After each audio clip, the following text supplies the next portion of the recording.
É um privilégio falar desse tema, porque eu amo Jesus demais, irmão. Eu amo demais a pessoa do Senhor Jesus.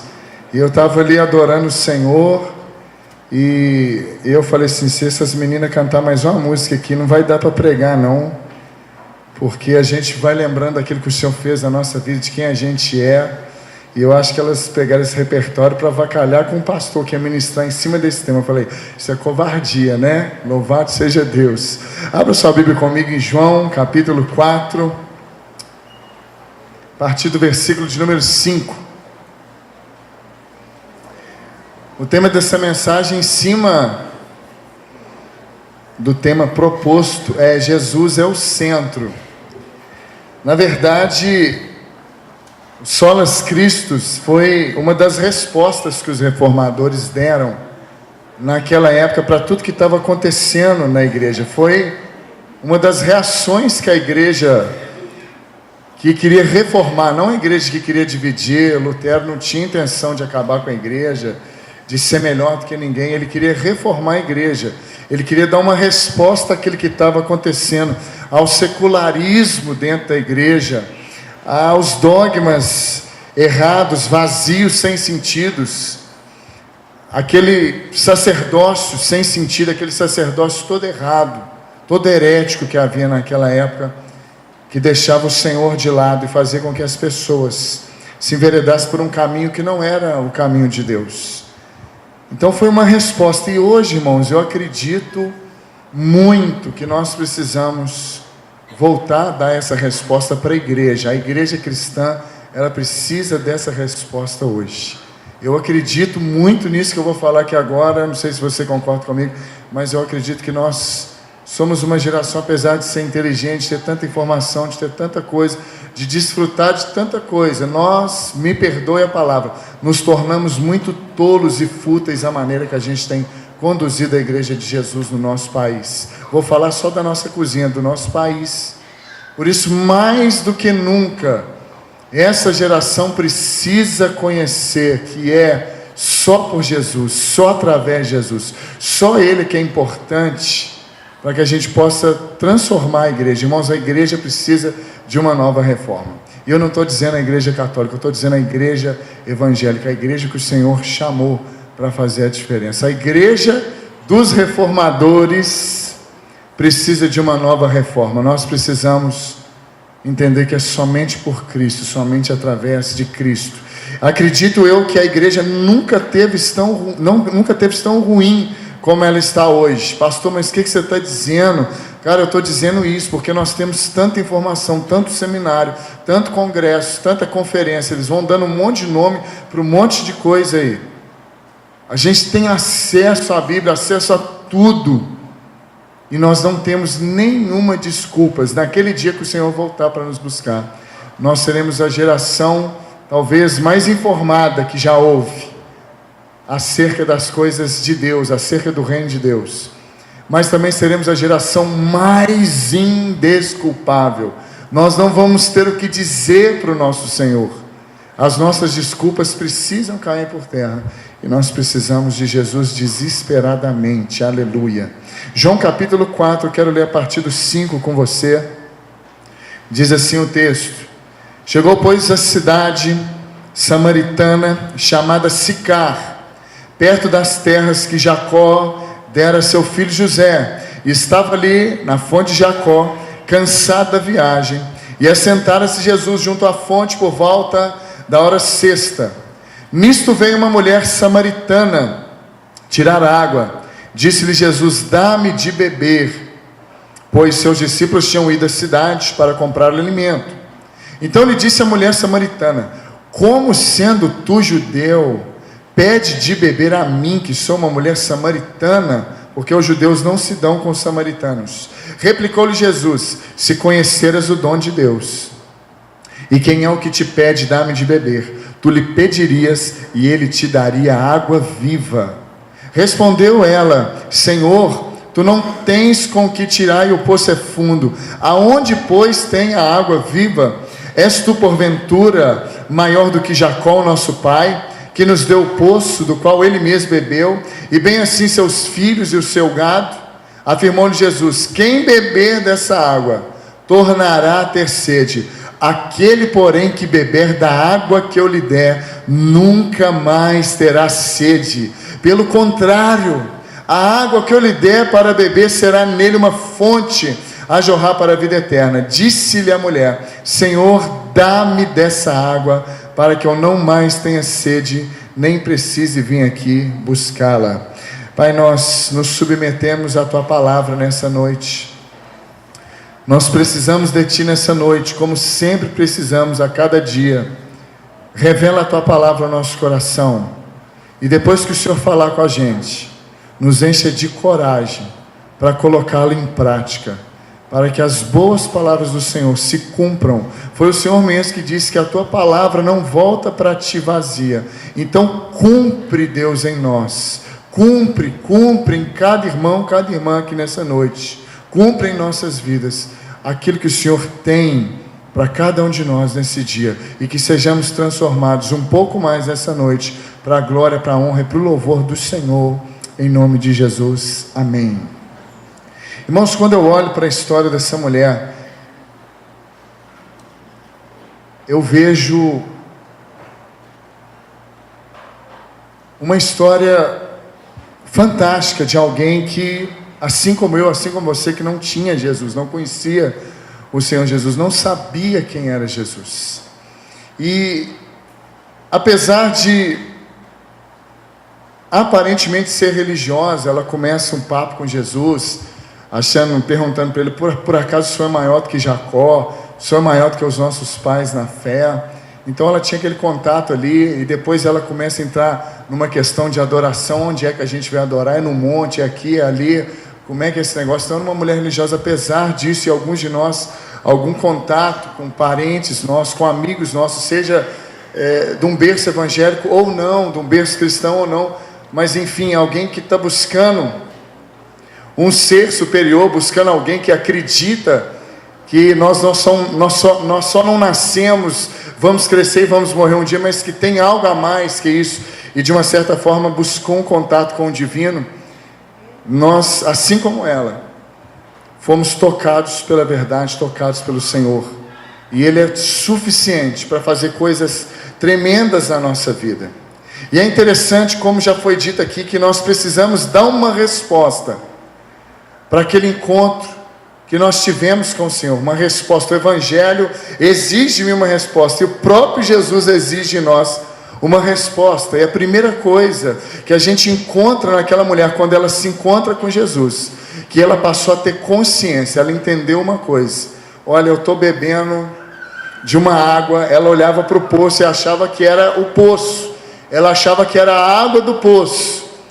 Mas o interessante é que quando Jesus começa a falar com ela, ela continua achando que é a água do poço, ela continua achando de algum modo que era água, H2O. E ela passa a ter interesse, ela percebe a necessidade de beber daquela água. Eu falei: eu quero ver que água é essa, eu preciso beber. E ela passou a ter consciência de que Jesus tinha uma água para ela, algo para ela que era diferente de tudo aquilo que ela tinha visto. Olhar para Jesus, saber que Ele é o único, verdadeiro, suficiente e diferente de tudo que ela tinha visto. Ela nunca bebeu uma água como aquela, que se ela bebesse, ela não tornaria mais a ter sede. E é isso que Jesus faz comigo, faz com você. Perceber que a minha sede só é saciada em Jesus. Depois, se você continuar lendo, ela fala dessa consciência. A palavra de Deus também vai falando dessa consciência que essa mulher passou a ter. Ela entende que ela precisava beber de Jesus, beber daquela água. Eu preciso tomar essa água das mãos dele, eu preciso entender que essa água é diferente de tudo. E Jesus olha para ela e diz para ela: olha, essa água é suficiente. Se você beber, você não vai ter mais sede. E é interessante que Jesus começa um diálogo com aquela mulher, e começa a mostrar a sede daquela mulher. Fala assim: agora que você está sabendo dessas coisas, a senhora corre, vai lá, chama teu marido, chama os seus amigos, chama o pessoal da cidade e vem para cá, chama eles para beber dessa água também. A mulher se assusta e ela diz: eu não tenho marido. Essa era a água da vida daquela mulher, a maior sede daquela mulher. E aí Jesus diz: pois você disseste bem, porque você já teve 5 maridos e esse que a senhora tem agora também não é seu. O que essa mulher queria, gente? Ela tinha uma sede no coração dela. Eu quero casar, eu quero ter filhos, eu quero ter uma família, eu quero poder ter alguém para me chamar de marido, eu quero varrer a casa, eu quero fazer comida, eu quero ter um grande amor. As irmãs que não gostam de cozinhar aí, que, modernidade mais, eu quero cozinhar, eu quero um cara para cozinhar, eu quero fazer frango com quiabo, eu quero fazer angu para ele comer, eu quero ter um homem dentro da minha casa, eu quero ter uma família, eu quero ser feliz. A sede dessa mulher era isso. Pastor, o que o senhor está querendo dizer com isso? Eu estou querendo dizer com isso, irmãos, que muitas vezes na minha vida e na sua vida, quando a gente vem para um lugar como esse, quando a gente vem para um prédio como esse, uma edificação como essa, muitas vezes não está sendo só Jesus, Ele não está sendo suficiente para a gente, e a gente tem bebido outras fontes, a gente tem bebido outras águas. E o que a gente vê nas igrejas hoje, por que precisa de uma grande reforma? Porque as pessoas estão tendo sede por tantas coisas, irmãos. As pessoas estão tendo sede de dinheiro, sede de poder, as pessoas estão tendo sede de vitória, sede de milagre, sede de barganha. As pessoas vêm para a igreja e elas esperam uma palavra de autoajuda. As pessoas vêm para a igreja, quando eu vejo algumas igrejas, pasme você que é batista, um batista bem bíblico, mas às vezes algumas igrejas batistas que a gente vai, os nossos pregadores já não são suficientes, as pessoas que são amigas da gente, que andam com a gente, sabe quais são as melhores pessoas para a gente ouvir elas? Aquelas pessoas que a gente conhece a vida delas com Deus. Eu sei quem que é meu pastor, tem 1 milhão de pastor que vai pregar, vai falar melhor do que ele, mas eu sei quem ele é. Eu sei quem ele é, conheço o caráter dele. E muitas vezes a gente tem trago uma idolatria para a nossa vida, uma idolatria gospel, uma idolatria em pessoas, uma idolatria em coisa, uma idolatria em cantores, uma idolatria, queridos, intelectual. A gente aplaude as pessoas que são inteligentes, a gente aplaude, a gente se curva, a gente aplaude quando alguém conquista algo, quando alguém tem algo. E muitos de nós têm resumido a sede da nossa vida em correr atrás de coisas. Você precisa ter coisas, igual a irmã está formando ali. Se você tiver 3 faculdades, irmãos, louvado seja Deus, mas se Deus pedir você para largar tudo e ir para a África, vender tudo que você tem, dar aos pobres e morar lá e morrer por aquele povo e viver para Jesus, que você tenha coragem de fazer isso para a glória de Deus, porque senão é só Jesus na sua vida, porque senão você não está bebendo tanto dessa água assim, ou talvez você nem bebeu dessa água. O que oferecem para mim, o que oferece para você, meu irmão, minha irmã, e às vezes dentro da própria igreja, não tem matado a nossa sede. Perceba uma coisa comigo, muitas vezes a gente está tentando matar a sede em pessoas, em coisas, e quando a gente coloca a expectativa em pessoas e a expectativa em coisas, a gente corre um sério risco de se frustrar. A gente vai voltar a ter o quê?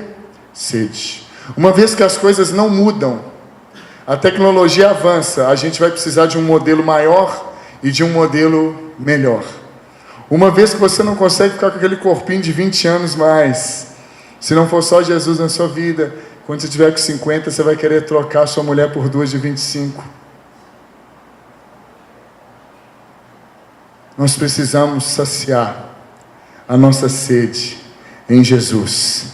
Precisamos voltar a Jesus, precisamos voltar a Cristo, precisamos entender isso. Muitos famosos no altar, desejo por reconhecimento, rituais heréticos, sacramentos daquela época se comparam aos rituais heréticos que a gente tem visto hoje. Ah, mas nós somos batistas, pastor. Não. Muitas vezes eu tenho olhado a igreja, eu vou pregar em alguns lugares, e às vezes eu falo, meu pai, o que é isso? Não, mas aqui a gente não usa o sal grosso, mas tem um outro ritual esquisito, parecido com aquilo. A igreja precisa de uma reforma. Talvez você está aqui na igreja, você tem um pastor de jovens, tem um outro pastor, tem uma liderança aqui, mas aí você chega lá na sua casa e fala assim: esse programa aqui é fogo de Deus, deixa eu pôr minha água aqui em cima da televisão. Ô cara, louvado seja Deus que essa televisão é tudo fininha, não cabe mais o copo d'água lá em cima. Louvado seja Deus. Glória a Deus. Dessa água aí você está liberado para beber. Vende aquela televisão sua que é um caixote e compra uma fininha.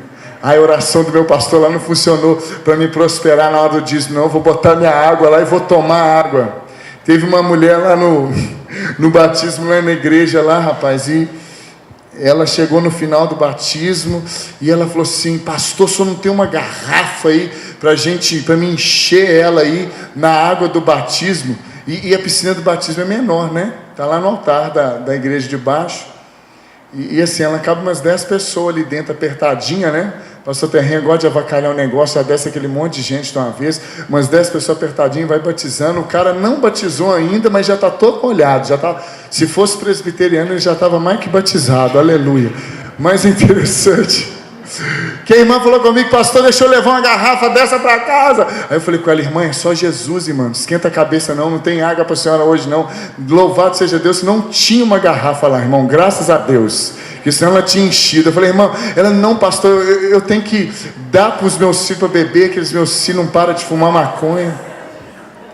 Eu vou dar. Você está achando ruim, está achando engraçado, vai dar para os filhos beber? Ela falou que ia julgar na casa, só passar um pano de chão na casa com aquela água.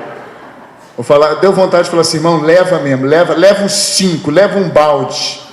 E se funcionar, a senhora me avisa, que eu vou fazer lá em casa. Piso miserável, você nunca mais vai ficar sujo. Se essa água mata a sede, ela deve lavar piso também, deve ser bem mais fácil. Irmãos, nós precisamos voltar para Deus. O que a gente está fazendo com os nossos filhos? Tem algo que tem me incomodado na igreja hoje. Que quando eu olho para os nossos filhos, eu não vejo eles melhores do que a gente. E não tem nada a ver com isso aqui que eu vou dizer aqui, mas Deus está pedindo para me dizer isso aqui para vocês, eu vou dizer. Cara, Deus, Ele é um Deus geracional, guarde isso no seu coração. Deus, Ele é um Deus o quê? Geracional. Você não vive para você, você vive para Ele e para as pessoas que estão ao seu redor. Ele é o Deus de quê? Que a Bíblia fala o tempo todo lá no Velho Testamento. Ele é o Deus de quem? De Abraão, de Isaac, de Jacó. Porque Ele é um Deus geracional. A próxima geração tem que ser melhor do que a nossa. Nós temos que preparar os nossos filhos. A gente está caminhando com Jesus, mas os nossos filhos deveriam, sabe o que, irmãos? Correr para Jesus. E os nossos netos deveriam voar por Jesus. Mas sabe o que eu vejo hoje? Eu não consigo enxergar os meus filhos correndo para Jesus. Não consigo. Os nossos filhos.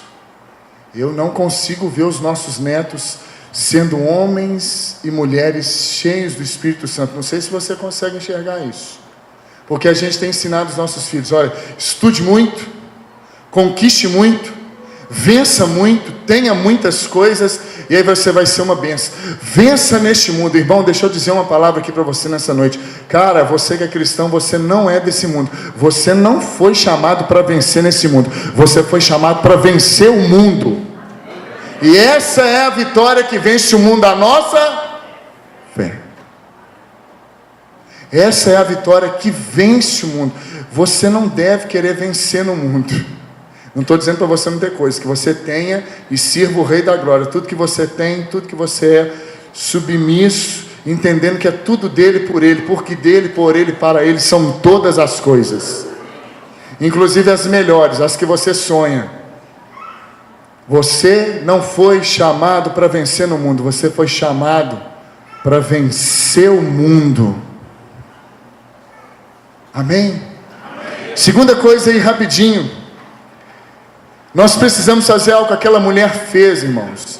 Ela ouviu, ela passou a ter consciência, ela entendeu que o marido que ela tinha, aquele desespero dela ter uma família, a cabeça dela começou a pensar. Quando ela voltou para a cidade dela, ela saía no coração dela dizendo: olha, eu acho que ele é o Cristo, Eu acho que Ele é o Senhor. E ela ia embora para casa pensando, acreditando que Ele podia ser o Cristo, aquele que haveria de vir. E ao mesmo tempo ela ia pensando: gente, eu estou bebendo de tantas águas que não estão matando a minha sede. A maior água que eu estou bebendo é na minha vida sentimental. Eu quero arrumar um homem, eu quero casar, mas eu estou fazendo tudo errado, eu estou atropelando tudo. E eu acho que eu achei o Cristo. Eu acho que eu preciso beber dessa água para me não tornar mais a ter sede. Você pode ter um monte de coisas, irmãos, mas a principal água da sua vida tem que ser o Senhor. Agora tem algumas águas que você tem que parar de beber, e outras você tem que colocar debaixo do senhorio de Cristo. O sonho do Senhor para a nossa geração é voltar a ser o Senhor da igreja. Muitas igrejas deveriam tirar o nome Senhor das suas placas e deixar só Jesus, porque Ele é Jesus, Ele é o Deus Todo-Poderoso, mas aqui Ele não manda, Ele não dirige, Ele não governa, Ele não reina, Ele não é Senhor.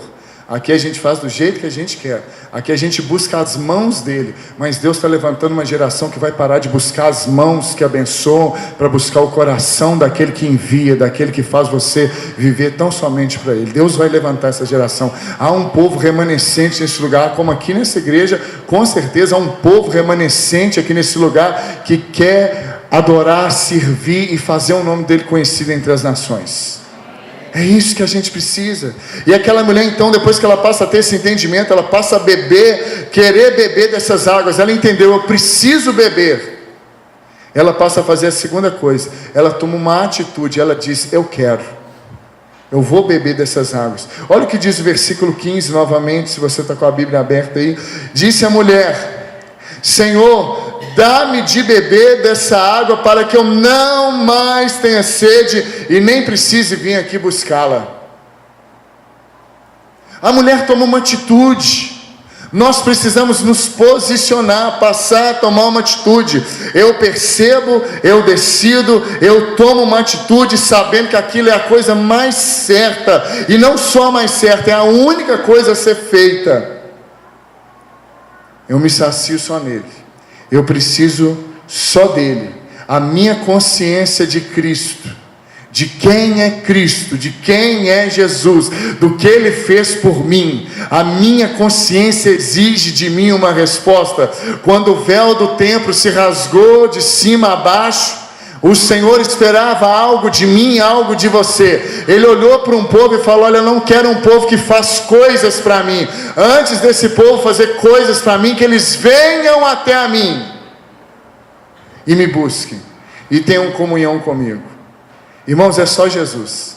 Eu estou aqui nessa noite para te dizer que Jesus, Ele é mais importante do que a obra que você pode fazer na vida das pessoas, na igreja, etc, etc.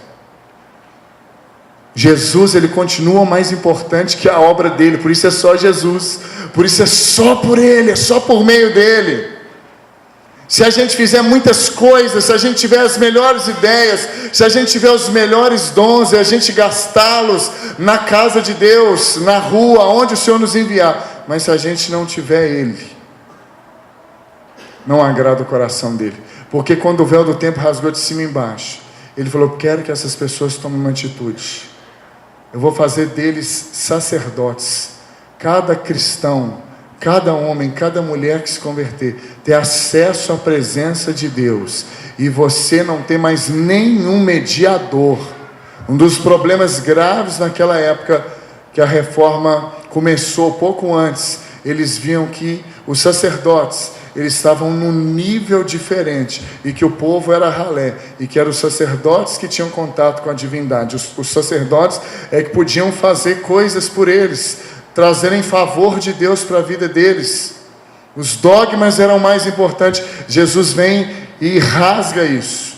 E hoje o Senhor está rasgando na nossa vida algumas coisas, para que a gente possa entrar novamente na presença dEle, entender que Ele é mais importante que tudo. Meu irmão, eu tenho dito isso na minha igreja: a obra que o Senhor faz em você, dentro de você, é maior do que fora de você.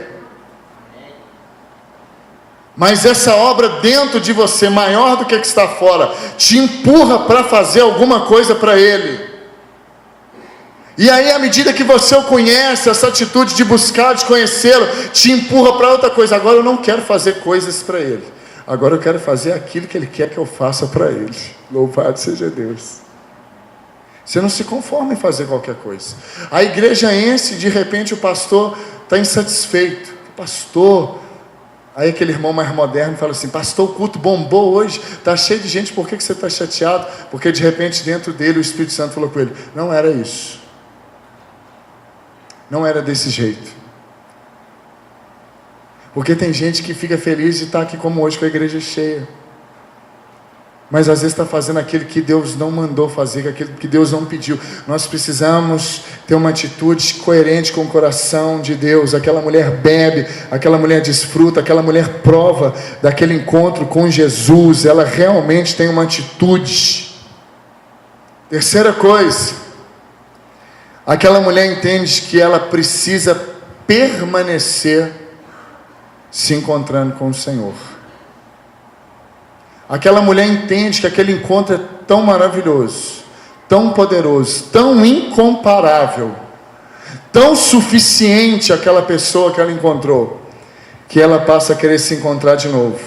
O meu e o seu encontro com Deus é tão tremendo que desperta em nós esse desejo de estar junto dele todos os dias e novamente. Irmãos, eu vou confessar um negócio para você. Eu trabalho em tempo integral na igreja. Você sabe qual que é a melhor parte disso tudo? É quando eu estou lá na minha casa, de pijamão. Eu acabo de acordar de manhã, porque crente come muito. Eu tenho que comer até para ter energia para buscar a Deus. E aí se alguém falar: mas você não está falando que é só Jesus? Não, mas ele que me deu o pão, Ele que me deu o café, então eu vou lá e tomo. Se não fosse eu não pegava não, irmão, eu sou crente. E eu vou para o meu lugar de oração, e eu fico olhando para o meu filho. Meu filho ganha de mim, eu estou ficando com raiva dele. Ele tem 15 anos, ele tem um cabelão louro assim, até no ombro. E às vezes eu estou lá tomando café da manhã, eu abro a janela, ele está lá lendo Bíblia, ele está lá orando. Lá nós temos um lote lá, e ele está lá às vezes prostrado diante de Deus, com a boca no pó, vermelho, chorando na presença de Deus, 6:30 da manhã. Aí quase dá vontade de falar: ô meu filho, para com isso, eu sou o pastor dessa casa, eu que preciso ser... Mas louvado seja Deus que Ele tem feito isso. Mas por que eu estou dizendo isso? Porque esse encontro com Deus é mais vida com Deus depois dele do que aparência. O mais legal disso tudo, irmãos, não é o fato de eu ter um título de pastor, de eu ir em alguns lugares, de eu viajar para algum dos lugares, de eu ter alguns benefícios. Um dia eu estava querendo comprar um negócio para mim, um dia eu estava querendo investir em alguma coisa, ter uma rocinha. O Senhor falou assim: você vai ter roça para quê? Você não tem nem tempo para isso. Sua vida é minha. Aí o Espírito Santo falou comigo: esquenta a cabeça não, que eu vou te levar para uns lugares legais, e ainda vou te levar para um monte de lugar legal de graça, vamos pagar para você. E está se cumprindo a minha vida. Falou: oh, Deus, isso é bom demais. Aleluia, Deus é bom, irmãos. Mas eu preciso permanecer. Leia comigo aí agora capítulo 4, versículo 28, para a gente caminhar para o final disso aqui. Olha só o que o encontro fez com aquela mulher. Olha o que o encontro produz para a gente, irmãos. É tão tremendo que quando a gente coloca Jesus no devido lugar dele, na nossa vida, na nossa igreja, no nosso meio, na igreja, no nosso, como é que a gente pode dizer, no nosso dia a dia religioso, mas também no nosso dia a dia, lá no nosso trabalho secular, lá fora, quando a gente coloca Jesus no devido lugar dele, coisas tremendas acontecem. Olha o que aconteceu com essa mulher. É algo tremendo. Olha o que acontece. João 4, 28 ao 30. Olha o que diz o texto. Quanto à mulher, olha o que ela fez. Ela deixou o seu cântaro, foi para uma cidade, e ela disse para aqueles homens daquela cidade: venham comigo, venham ver um homem que me disse tudo que eu tenho feito. Será que ele é o Cristo? Aqueles homens saíram daquela cidade e vieram ter com Jesus. Aleluia. Irmãos, o encontro com o Senhor é tão tremendo, é tão suficiente, é tão maravilhoso, que não cabe dentro de você. Não cabe dentro de você, você não consegue segurar só para você. E de repente, quando você vê coisas que não estão legais ao seu redor, seja onde for, você tem uma santa indignação, você quer consertar, você quer falar do amor dele. Eu lembro que quando eu converti, eu mandava todo mundo para o inferno. Quando eu queria que o pessoal fosse para o céu, mas eles queriam para o inferno, aí eu dava o juízo final para eles. Eu falava assim, ó, se você continuar bebendo, você vai para o inferno. Olha o que está escrito aqui, ó. Olha o que está dizendo em Gálatas. O pessoal ficava assim, né? Sem sabedoria nenhuma, irmãos. Mas sabe o que era isso? Tinha um comichão dentro de mim. Eu precisava, a minha ficha caiu, porque Jesus era melhor do que tudo que eu experimentei. Eu converti com 24 anos de idade, eu experimentei muita coisa que não tem nada a ver com Deus quando eu converti. Eu converti, digamos assim, entre aspas, mais velho, mas não se sinta constrangido se você converteu depois ou se ainda não converteu, mas Deus sabe o tempo certo de atrair você para Ele, Ele sabe, fica tranquilo. Mas o interessante é que eu queria fazer algo para Deus, eu queria levar as pessoas para Cristo. Eu olhava para as pessoas e falava, olha, isso é bom para mim. Eu fico imaginando, quando Filipe encontrou com o Senhor, ele não sabia nada do Senhor, e quando ele começou a falar do Senhor, talvez algumas pessoas começaram a perguntar para ele, mas e aí, Filipe, o que está acontecendo? Você está falando aí desse Jesus aí, quem que é esse Jesus? Ele não sabia nada de Jesus. Quem que é Jesus? Jesus, ele é o Cristo. Mas como é que ele é o Cristo? Ele é o Cristo, mas e aí, de onde que ele é? De quem que ele é filho? Ele é filho de Maria e do Zé, o Zé carpinteiro. Ele é filho do Zé, filho da Maria. Você precisa ver ele e tal. Mas em qual cidade que ele mora? De que lugar que ele é? E quando ele começa a perceber a cidade sem expressão, ele é de Nazaré. Ele é o Jesus de Nazaré. Mas tinha um comichão dentro dele para falar do amor. E mesmo quando a gente não conhece Jesus, irmãos, a gente fala. Aí ele se rende e fala assim, ó, faz um negócio, eu não sei falar muito dele não. Eu nem conheço ele muito direito. Mas eu vou falar com você, ele é diferente de tudo. É o que aconteceu com essa mulher, ele é diferente de tudo. Vamos lá para vocês verem. Vocês precisam ver o que está acontecendo. Vocês precisam se encontrar com ele. Vocês precisam chegar na presença dele como eu cheguei, ouvir ele ao vivo. Vocês precisam. Há um comichão dentro da gente. Olhar para Jesus, irmãos, todos os dias, não pode ser algo comum para a gente. A gente precisa voltar a olhar para Jesus. E ele precisa continuar arrancando suspiros do meu e do seu coração. Ele precisa arrebatar o nosso coração novamente. Ter Jesus, estar com Jesus, é tudo que eu e você precisamos.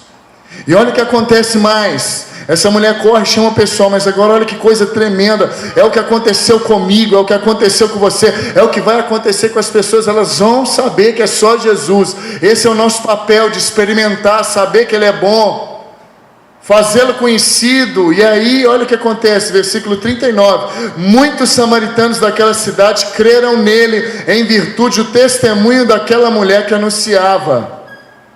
Ele me disse tudo quanto tenho feito. Essa aqui foi uma leva que ouviu o testemunho da mulher e se converteu. Mas olha que coisa interessante. Vindo, pois, os samaritanos ter com Jesus, pediram que permanecesse com eles, e ficou ali 2 dias. Muitos outros creram. Alguns creram por causa do testemunho da mulher. Outros foram no meio de curiosos. Outros foram, talvez, para falar assim, eu vou lá, mas eu só quero ver, eu vou para dar risada desse povo, eu vou para zombar, eu vou porque eu quero ver esse cara. Eu vou por qualquer motivo, mas eu não estou acreditando nessa mulher, eu vou. O curioso foi, versículo 41, muitos outros creram nele por causa da sua palavra,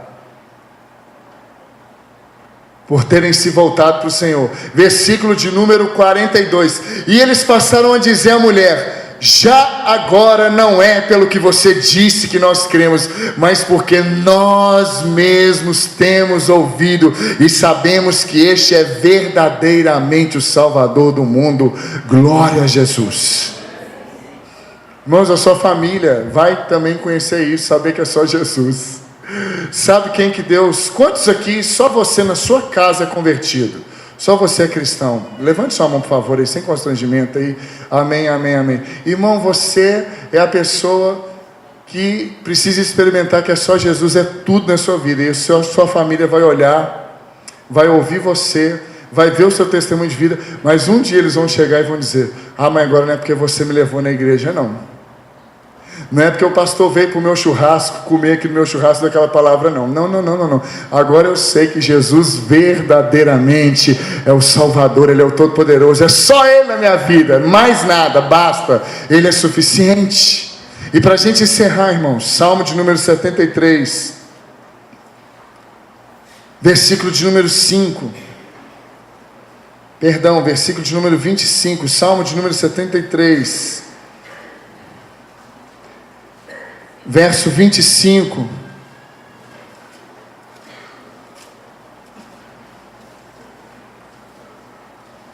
Versículo 25 diz assim: quem mais tenho eu no céu? Não há outro em quem eu me alegre, em que eu me compraza nessa terra. Não há outro, é só Ele. Ele é único, Ele é suficiente, Ele basta. Eu descobri o maior amor, eu descobri o centro de tudo. Não é porque alguém deixou de vir na igreja, não é porque alguém deixou de pregar, alguém deixou de cantar, não é porque o culto é bom, porque o culto é ruim, porque o culto é para Ele, Ele, é todo suficiente. Eu encontrei um amor maior. Quem há no céu, quem há na igreja, quem há na terra, quem há no seu trabalho, quem há na sua casa, sua mulher, seus filhos. Ninguém é mais importante que Jesus, irmãos. Não há ninguém como Jesus, nem título, nem dinheiro, nem nada. Essa é uma geração, irmãos, que está fadada ao fracasso. Essa é uma geração que está fadada. O avivamento, eu acredito que veio sobre o Brasil, e a nuvem do avivamento de Deus continua sobre o Brasil, mas nós não estamos respondendo direito a esse movimento de Deus aqui. E por nós conhecermos muito, nós temos uma responsabilidade muito grande de entrar para o nosso quarto. Irmãos, eu estou aqui para te dizer nessa noite algo mais sério que eu tenho para te dizer nessa mensagem. Você precisa entrar para dentro do teu quarto novamente, e se você nunca fez, você precisa fazer. A igreja não é lugar de você ficar orando 3, 4, 5, 10 horas. Pode até ser um dia da vigília, uma programação especial, mas o dia de gastar a hora e o lugar de gastar tempo na presença de Deus é na sua casa. Entra no teu quarto, volta a fechar a porta do teu quarto, fala com Deus em secreto. O Deus que te ouve em secreto te revela em secreto coisas do coração dele. Você cresce com Ele, você se alimenta dEle, você bebe da presença dEle, você percebe que Ele é maior que tudo e todos na sua vida. Você vai se mover por Ele, vai viver por Ele, vai escolher um casamento por Ele, vai escolher a profissão por Ele, vai escolher dirigir uma igreja por Ele. É tudo dEle, tudo para Ele, não é sobre nós. Ele é um Deus geracional. Nós precisamos deixar um legado, nós precisamos anunciar para as pessoas que é só Ele. Não é sobre você, é sobre Ele. Não é a sua história, é a história dele na sua vida. É sobre Ele. Sobre Ele. Precisamos entender isso. Precisamos viver isso. Salmo de número 84, versículo 1 ao 3. Quão amáveis são os teus tabernáculos, Senhor dos exércitos. A minha alma suspira, desmaia pelos atos do Senhor. O meu coração e a minha carne exultam. Eu não consigo me conter, a minha alma me joga para cima. Eu começo a pular, eu começo a chorar, eu me descontrolo.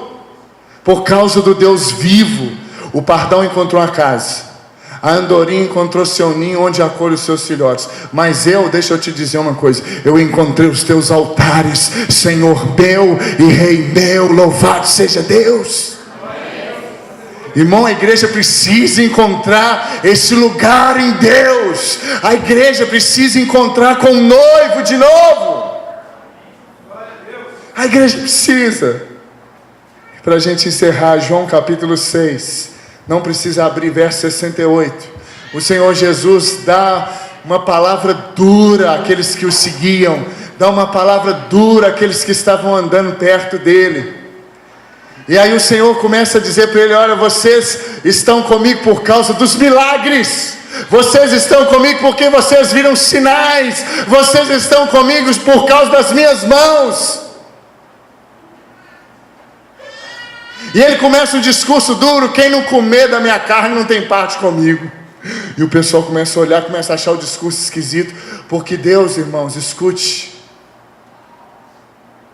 Ele fala coisas espirituais. Eu e você precisamos receber uma palavra como essa.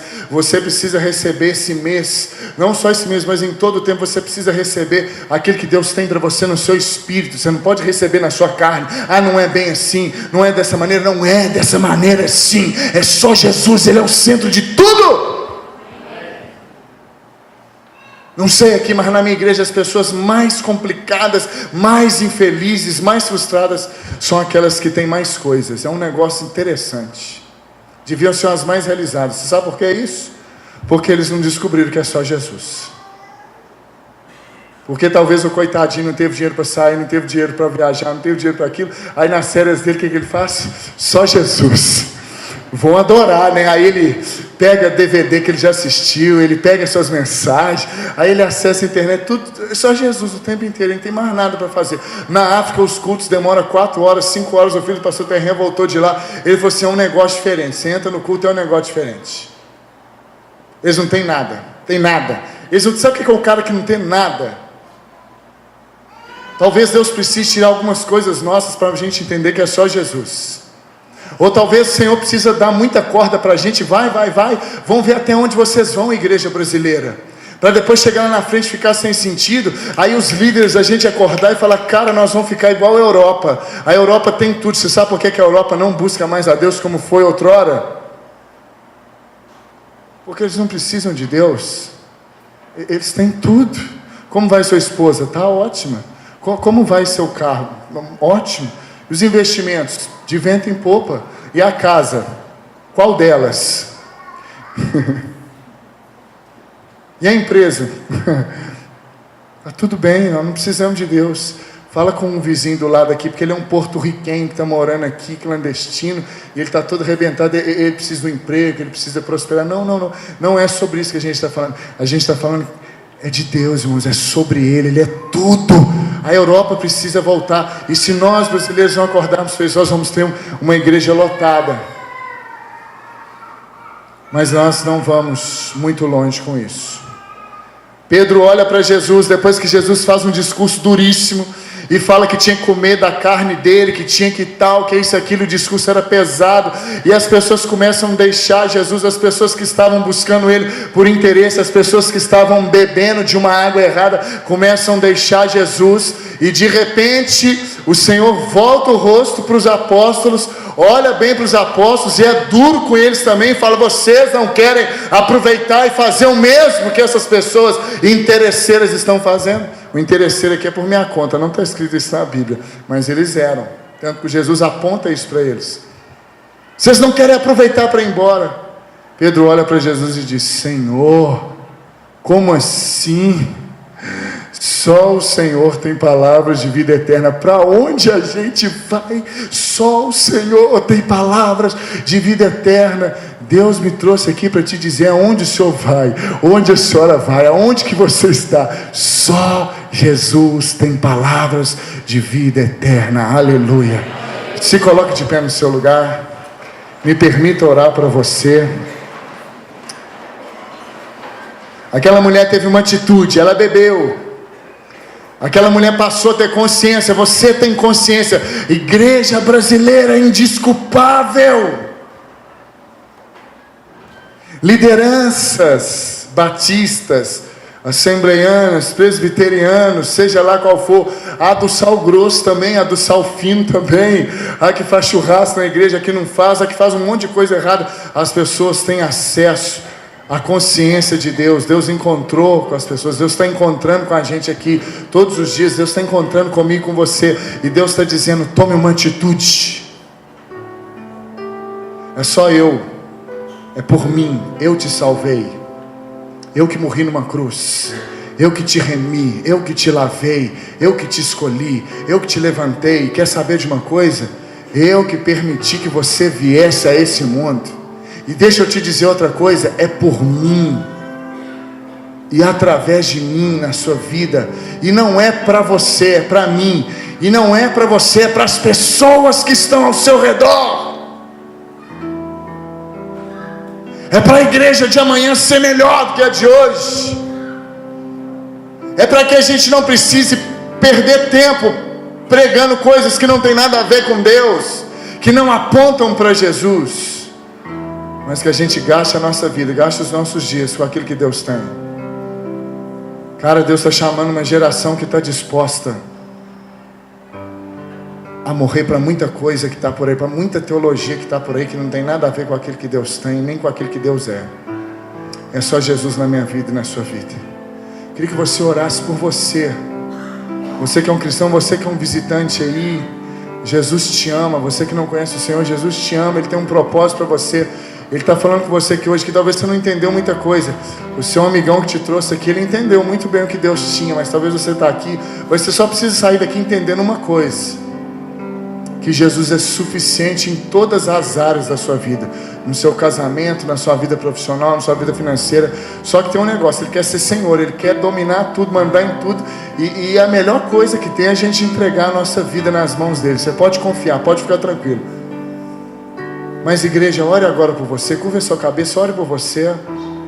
Fala com o Senhor: Senhor, é só o Senhor mesmo, solas Cristos, só Cristo.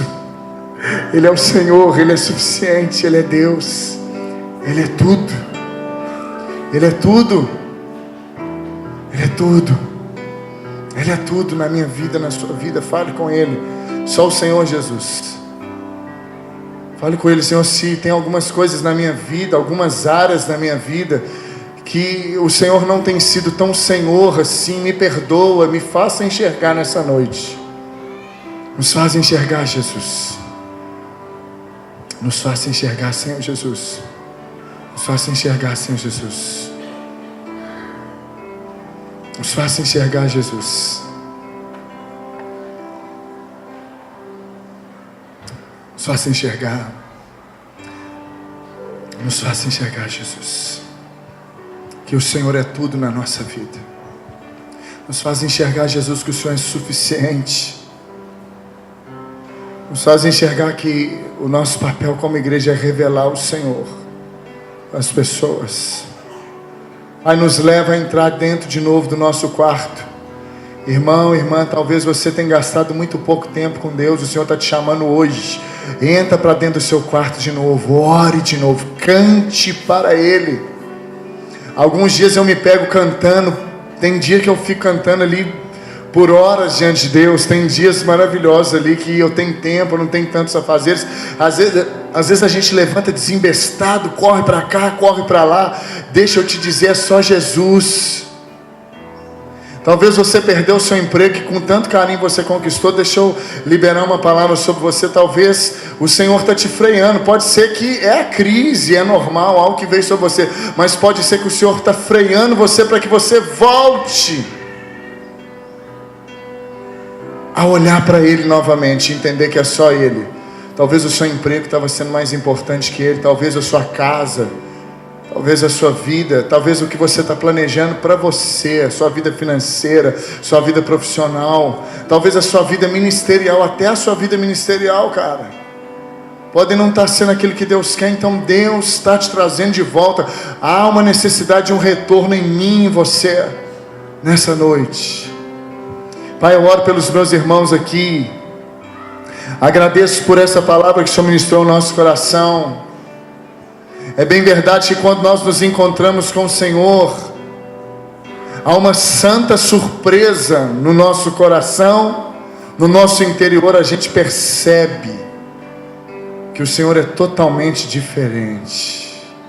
Assim como houve uma necessidade, e em todo tempo a Tua palavra aponta para reformas. Uma hora o povo está bem, outra hora o povo desvia, larga o Senhor. Uma hora o povo obedece o Senhor. Reis foram levantados. Alguns fizeram o que era mal perante o Senhor e sofreram dano. Alguns fizeram aquilo que era reto diante do Senhor, mas não com inteireza de coração. E outros fizeram aquilo que era reto com inteireza de coração. Em todo tempo a gente enxerga uma reforma na história da igreja. E mesmo quando a igreja não era igreja ainda, a gente enxerga essa reforma. A gente enxerga essa necessidade. Pai, nós queremos, nesse ano que 500 anos de reforma, nós temos esse privilégio de olhar para trás e aprender com os nossos irmãos do passado. E olhar para o Senhor aqui nessa noite e dizer ao Senhor: Pai, nós somos a resposta do Senhor para a nossa geração. Veja em nós o fruto do Teu penoso trabalho, Pai. Mas antes disso, de fazermos qualquer coisa para Ti, nós vamos voltar a olhar para o Senhor e dizer que é somente o Senhor. Só o Senhor é o centro. Pai, reina na nossa vida de tal maneira que todas as nossas decisões, elas deixem de ser tomadas por nós mesmos, e o Teu Espírito Santo, vivendo, operando e reinando em nós, nos faça ouvir a Tua doce voz, nos direcionando para tudo aquilo que o Senhor tem, porque dEle, por Ele, para Ele, são todas as coisas para a glória de Deus Pai. No nome santo de Jesus, meu irmão, minha irmã, eu te abençoo com toda sorte de bênção em Cristo Jesus. Louvado seja Deus. Que Deus te abençoe, meu irmão, que Deus te abençoe, minha irmã. Aleluia.